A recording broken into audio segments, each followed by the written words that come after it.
Hello, everybody. This is Lucas again, and welcome to another Motivating Monday.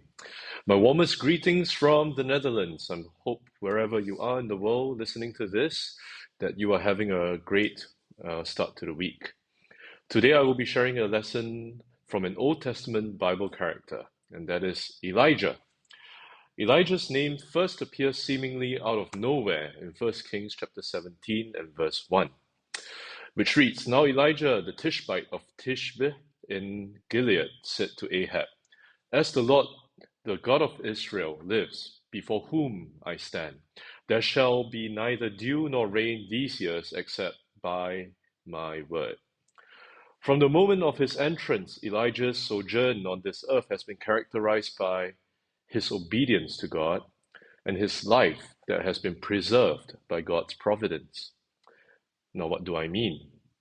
After proclaiming the drought to Ahab, Elijah obeyed God by departing to the brook of Cherith to hide himself. God preserved him and his life through the brook and the ravens who brought him food.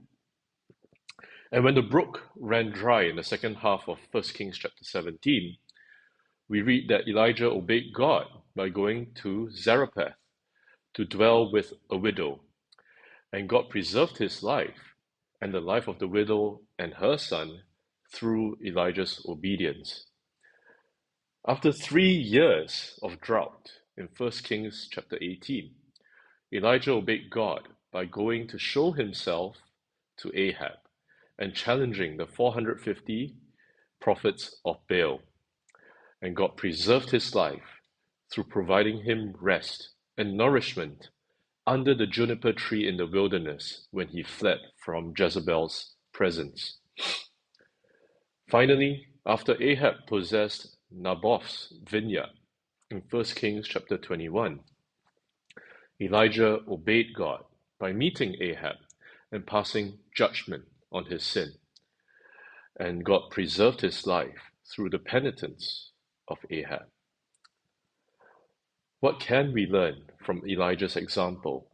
It is actually very tempting to consider Elijah's life and the many miracles he performed and say, I could never do these things. I could never resurrect the dead. I could never foretell the future. I could never part the river, the cross on dry land. However, I submit to you that we can indeed have the same faith that Elijah had. As a shout out to Brother Ziling's sermon last week on faith, we can have the same evidence-based faith and evident faith demonstrated by Elijah. Evidence-based, just as how God had provided for Elijah's sustenance and shelter. Do we have entrust our provision to God? And do we see God's provision in our lives for our needs if we obey Him? Evident. Just as how Elijah was obedient to God's decrees, even at the risk of his own life, are we demonstrating our faith in God through obedience to His word and calling? Through Elijah's example, I believe we can have the encouragement and assurance that a faith-based life is possible and indeed necessary. If our goal is to be taken up to heaven by our Lord, just as Elijah was, it is necessary for us to live as he did.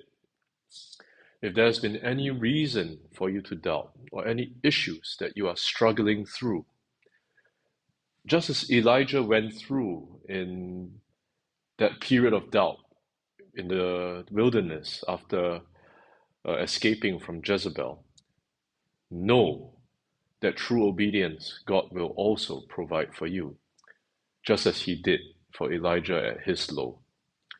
May we all be encouraged and strengthened to be like Elijah, who stands before the Lord. Thank you, and I wish you a blessed week ahead.